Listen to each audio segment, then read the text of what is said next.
So we're going to try something a little different. A brief interlude? Yeah, a brief interlude. Since we tend to go off on movie tangents. Please find Often. 7 instances of that happening. Well, I edited them out mostly. Oh, good. But Smart. I thought maybe I shouldn't do that. Well, we should just reposition them. Yeah, so we're gonna do a little breakdown of movies by not really genre, I guess. Yes. We're gonna call it Face Off for now. for the time being. We may change it. Where we will pit certain movies against each other. Based on a topic of what is your favorite or best or worst X. Right. And then through random selection, we've landed on Nicolas Cage movies, which is shockingly appropriate. And I want to say that this isn't like, oh, we randomly landed on this. No, Justin went down to the movie wall, turned his back, and just pointed backwards and walked into it, and it landed on National Treasure. Yeah. So when the cage calls, you gotta answer. You can't not answer the cage call. So I guess what are the parameters of this particular cage? Is it favorite cage or the best cage? I feel like, and also we need to find best. Yeah, I was gonna say there's a wide fucking margin between favorite and best. Oh yeah, especially with the Nick Cage movie. Oh, absolutely. I think we should go with favorite. Mm-hmm. It's the only real way to go. Best is very arbitrary. If you really want to go with best, it's in terms of like critics, it's like Moonstruck or Leaving Las Vegas won him an Oscar. That's probably the best one. Yeah. So if you put any stock in Oscars, which I don't. Why? I don't know what evidence you have that could possibly say that. Forrest Gump. But yeah, as we all know, Shakespeare in Love is way better than Saving Private Ryan. We all know this. Yeah. The Academy said so. It has been proven. So, favorite Rage Cage movie? Oh man. Would you like to start, or would you like me to start with some preliminary thoughts? Let's try to narrow it down. I guess there's so many Cage movies that are so good. When I ran through his bibliography, he didn't write anything. His filmography. Yeah. I came up with, let's see, 5. You have highlights there? 15 movies that I thought were notable. Sure. Out of the Cage pantheon. Canon. The Cage canon. Yes. The oeuvre of Cage. Starting with Firebirds and ending with Drive Angry. Oh my goodness. Firebirds being the helicopter version of Top Gun. I don't know. I've seen Firebirds. I know Nick Cage. I know Birdie. Tommy Lee Jones. Firebirds. I like that. I have like things like The Rock, The Face Off, The Con Air, The Snake Eyes, Gone in 60 Seconds, Wind Talkers, National Treasure, The Weatherman, which is a weird one. Oh yeah. Carries around a bow and arrow. That's fine. Lord of War, Wicker Man with the bees. Next, Ghost Rider, Bad Lieutenant Colin, Port of Call, Colin, New Orleans, and Drive Angry. So those are my 15 candidates, if you will. Oh my! And I've narrowed to 3 as my favorite. I would add to that Raising Arizona, which is the funniest non-cartoon cartoon I've ever seen. That's the diaper one? That's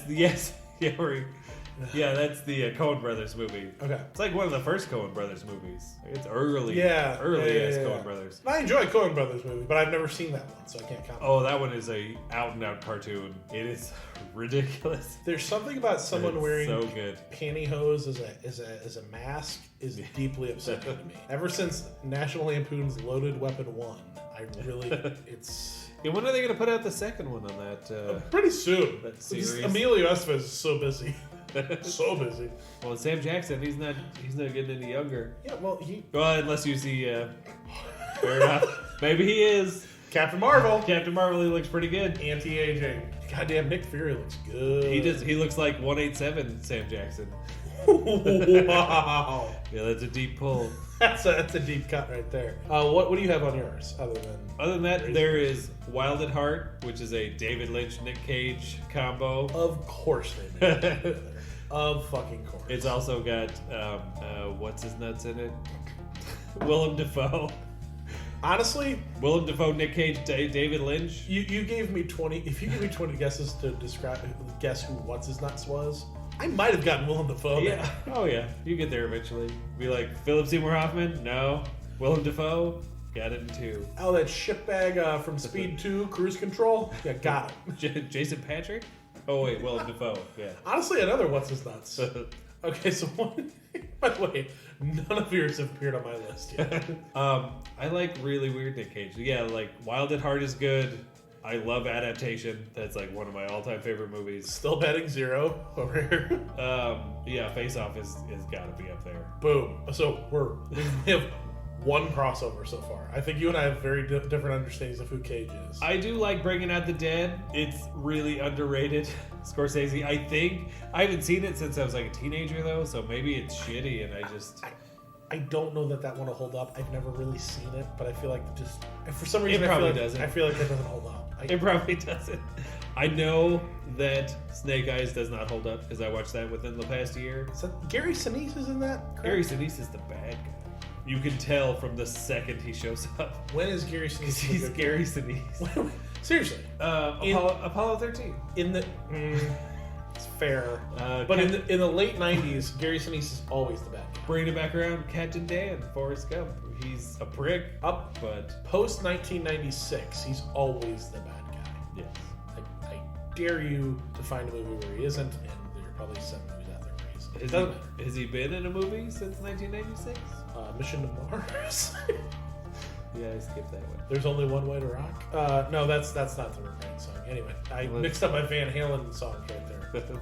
Okay, so there's a lot of Nick Cage, like 2010 plus Nick Cage, that I am unfamiliar with, apparently. Such as? I did not watch Season of the Witch. I'm pretty sure Hayden Christensen is in that movie. He's not. No? It's better. What's the one with Hayden Christensen? There's some movie with Nick Cage and Hayden Christensen. Oh, Ron Perlman. Yeah. Is in Season of the Witch. Season of the Witch is with Ron Perlman, and it's pretty great. Maybe Sorcerer's Apprentice? Did I confuse Hayden Christensen with Ron Perlman? With Hellboy?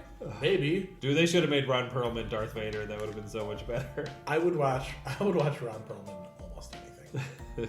The Season of the Witch is a truly shit-tacular movie, but because Ron Perlman's in it, I would watch it every minute of every day because he's great.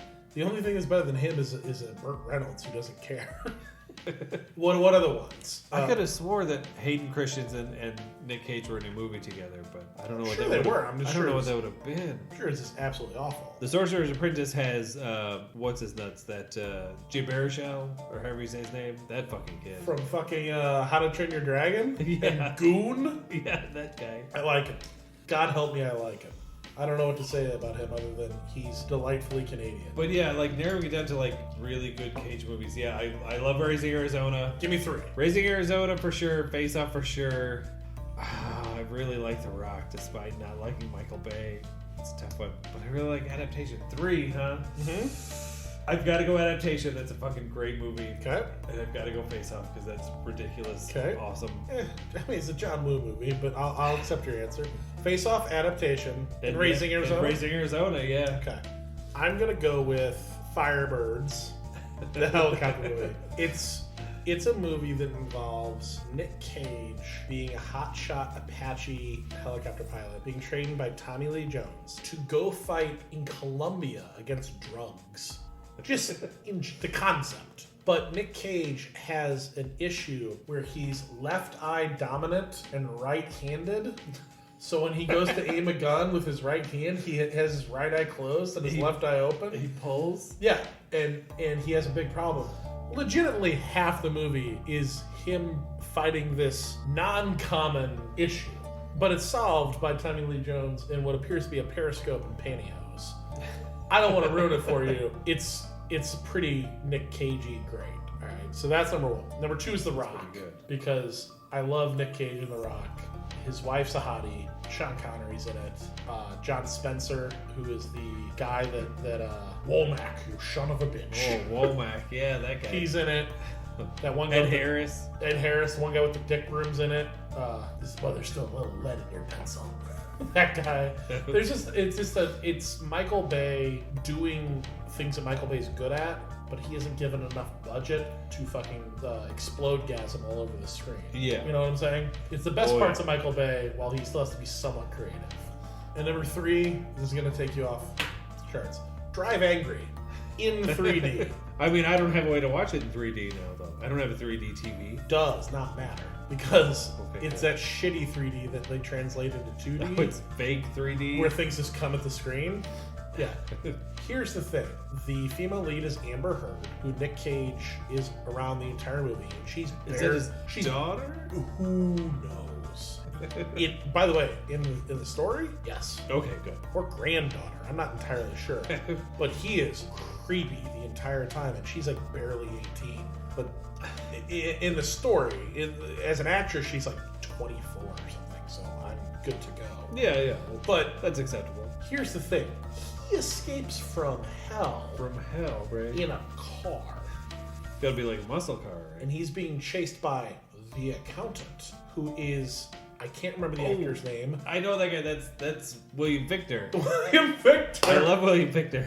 That's great. Who just flips a coin the entire movie. Oh, like And- Two-Face? Well, yeah, but like kind of cooler. And there's also really bad CGI and 3D. The movie, it's one of the greater drinking movies you'll ever come across. So I'm gonna pass up Ghost Rider, Lord of War, which was a legitimately good movie, National Treasure and Diane Kruger. Gonna pass her up, sadly.